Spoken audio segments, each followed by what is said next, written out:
Hello students, welcome back. Chapter number 11 का part 3 लेकर आ गया हूं बच्चों। अब हम यहां से शुरुआत करेंगे विभिन्न प्रकार के प्रत्यावर्ती परपथों की। बच्चों, हम इसमें कई प्रकार के प्रत्यावर्ती परपथ पढ़ेंगे जो कि आपके काम में आने वाले हैं। ठीक है, बहुत ही ज्यादा महत्वपूर्ण।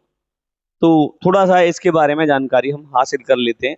तो बच्चों, विभिन्न प्रकार के प्रत्यावर्ती परपथों की अगर बात करें तो कितने प्रकार के प्रत्यावर्ती परपथ आप पढ़ने वाले हैं इसमें।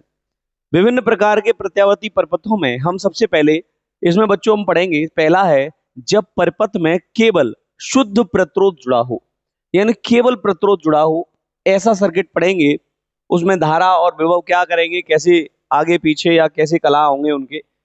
दूसरा है जब परपथ में केवल शुद्ध प्रतिरोध प्रेरकत्व जुड़ा हो। प्रेरकत्व मतलब होती है कुंडली, है ना, कुंडली ये जुड़ रही हो, और ऊपर ये यहाँ पे केवल प्रतिरोध जुड़ रहा था आर, और ये कुंडली एल। जब परपथ में केवल धारिता जुड़ी हो, तीसरा टाइप है, तीसरा परपथ है आपका जब परपथ में केवल क्या जुड़ी हो, धारिता। धारिता मतलब संधारित्र यानी कैपेसिटर सी। ठीक है, ये तीन हो गए, एल सी और आर। ठीक है, ये अब चौथा टाइप है जब परपथ में प्रेरकत्व एल और प्रतिरोध आर श्रेणी क्रम में जुड़े हों, यानी ऐसे कुंडली और प्रतिरोध ये दोनों जुड़ रहे हो। ठीक है, अच्छा, जब परपथ में धारिता सी और प्रतिरोध आर श्रेणी क्रम में जुड़ रहे हो, तो धारिता सी और प्रतिरोध ऐसे करके आर श्रेणी क्रम में जुड़ रहे हो। ठीक है, सर्किट में। और आपका छठवां है जब परपथ में धारिता सी और प्रेरकत्व एल जुड़ रहे हो, यानी धारिता सी और प्रेरकत्व यानी ऐसे जुड़ रहा हो।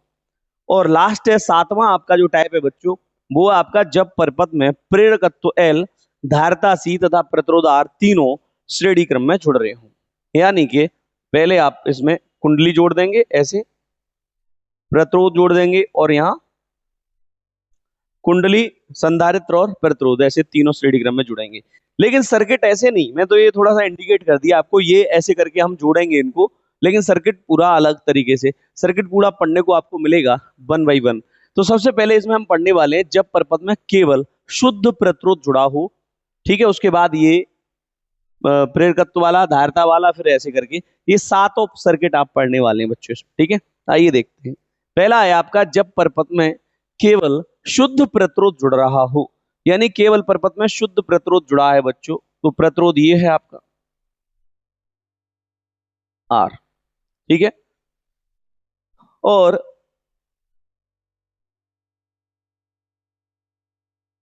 ये यहां से, ठीक है, ये है आपका प्रत्यावर्ती धारा स्रोत बी बराबर V nought sine omega t. ये प्रत्यावर्ती विभव इस पे आरोपित किया गया है, और ये आपका क्या है बच्चों, प्रतिरोध, केवल शुद्ध प्रतिरोध आर इसमें जुड़ा हुआ है। ठीक है, तो आइए देखते हैं। यहाँ कहेंगे जब, थोड़ा इसके बारे में लिख लेते हैं, पढ़ लेते हैं, ये टाइप का इसमें सर्किट एक पढ़ लेते हैं हम। ठीक है, जब परपथ में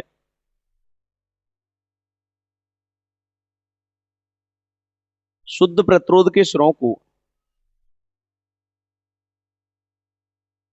या शुद्ध मत लिखो यहाँ पे, तो परपथ के स्रों, प्रतिरोध के स्रों को, प्रतिरोध के सिरों को प्रत्यावर्ती धारा स्रोत से जोड़ा जाता है। प्रत्यावर्ती धारा स्रोत से जोड़ा जाता है, जोड़ा जाता है। ठीक है, जब प्रतिरोध के सिरों को प्रत्यावर्ती धारा स्रोत से जोड़ा जाता है। ठीक है बेटा, तो प्रतिरोध के सिरों के बीच, तो प्रतिरोध के, तो प्रतिरोध के सिरों के बीच विभवांतर उत्पन्न होता है, विभवांतर उत्पन्न हो जाता है, यानी धारा स्रोत से जोड़ देंगे तो इसके सिरों पे विभवांतर उत्पन्न हो जाता है। ठीक है, तो प्रतिरोध के सिरों के बीच उत्पन्न विभवांतर, उत्पन्न विभवांतर धारा की समान कला में होता है।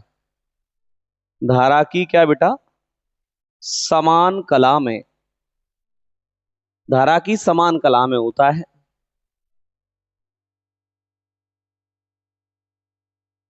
धारा की क्या होता है? समान कला में होता है।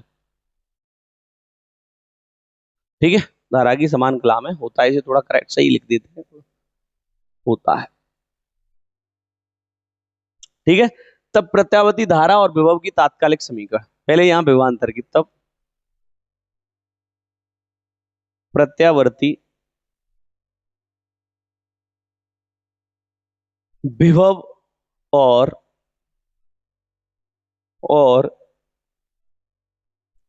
धारा की तात्कालिक समीकरण।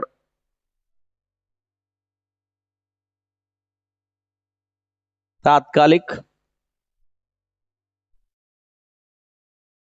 समीकरण, तब प्रत्यावर्ती विभव और धारा की तात्कालिक समीकरण। तो विभव की होती है बेटा V बराबर V not sine omega t. ये मैं आपको पहले थोड़ा सा इंडिकेट कर चुका हूं। ठीक है, इससे पहले वाले वीडियो में आप देखेंगे। और धारा के लिए बेटा I बराबर I not sine omega T. Omega T यहाँ पे एक इसका कोणांक होता है, एंगल है। ठीक है, और आप जानते हैं जब ये धारा और विभव समान कला में होते हैं तो कला समान है। यानी कला समान होने का तात्पर्य ये है कि इन दोनों का जो ये कोणांक है साइन का, विभव के लिए और धारा के लिए दोनों का सेम है, ओमेगा टी ओमेगा टी। इसलिए यहाँ पे क्या है? कला समान है, यानी समान कला है बच्चों। ठीक है बेटा, तो V बराबर V nought sine omega t और I बराबर I nought sine omega t. इसमें कोई दिक्कत है क्या? अच्छा, अब ये आपको आने चाहिए दोनों। ठीक है, तो ये दोनों इक्वेशन आप ऐसे बना देना, लिख देना। ठीक है, तो विभव और धारा की दोनों की इक्वेशन हो जाएंगी। ठीक है, अब विभव और धारा के बीच ग्राफ, धारा और विभव के बीच, धारा और विभव के बीच ग्राफ। तो अगर ग्राफ बच्चों बनाएं आप तो कुछ इस प्रकार से इसे बना सकते हैं।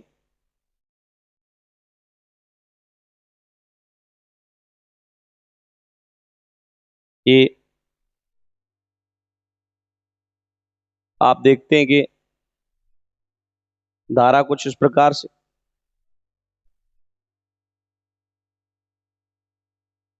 ठीक है,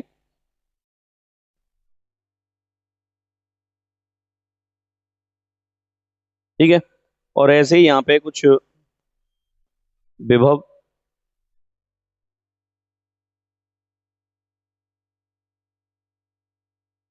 ऐसे देखिएगा बेटा। यहां से देखो, ये शून्य होता है, ये शून्य है, ये शून्य है, ये शून्य है, ये शून्य है। ये मैक्सिमम वैल्यू है। ये नीचे की ओर मैक्सिमम वैल्यू, ये 0 है यहाँ पे। अगर हम ये देखें कि धारा I और विभव V इसी पर है, तो यहां से अगर देखोगे बेटा, तो जैसे ये मान लो ग्रीन वाला विभव है, तो ये V नॉट, या पूरा इक्वेशन चाहे तो इक्वेशन लिख सकते हैं, V बराबर V not sine omega t, ये विभव। और ये धारा के लिए I बराबर I not sine omega T. ठीक है, ये इस प्रकार से। अब देखो बेटा, धारा और ये विभव, धारा विभव, धारा का अधिकतम मान, विभव का अधिकतम मान, ये, और ये समान कला में है। जैसे मान लो विभव 0 पर है तो धारा भी 0 पे है, और विभव का मान ये 90 डिग्री, यहां से देखो ये 90 डिग्री पे है, ये धारा भी 90 डिग्री पे है, विभव भी 90 पे है, यानी ये 90 डिग्री एंगल, और इधर भी 90 डिग्री। तो इधर से दोनों तय करके आएंगे, तो यानी ये समान कला में है।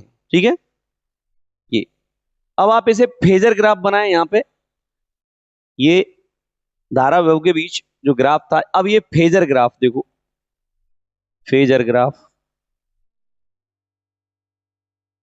ये फेजर ग्राफ भी बना सकते हो। फेजर ग्राफ कुछ इस तरीके से बनाएंगे आप।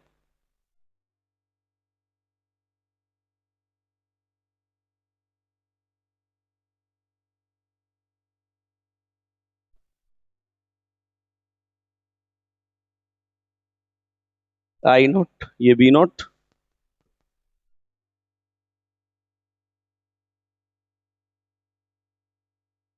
ये आई और ये बी। ठीक है, और ये दोनों, यानी ये दोनों इसी पे आई नोट और बी नोट, तो ये ओमेगा टी एंगल यहाँ पे क्रिएट कर रहा होगा। तो ये होता है बेटा फेजर ग्राफ इसके लिए। ठीक है, तो ये हो गया जब परपथ में केवल शुद्ध प्रतिरोध आर जुड़ा हो। ठीक है, अब इसके बाद जब परपथ में केवल कुंडली जुड़ी हो, ठीक है, उसके लिए मुलाकात होगी नेक्स्ट वीडियो में। Thanks for watching, bye bye, take care.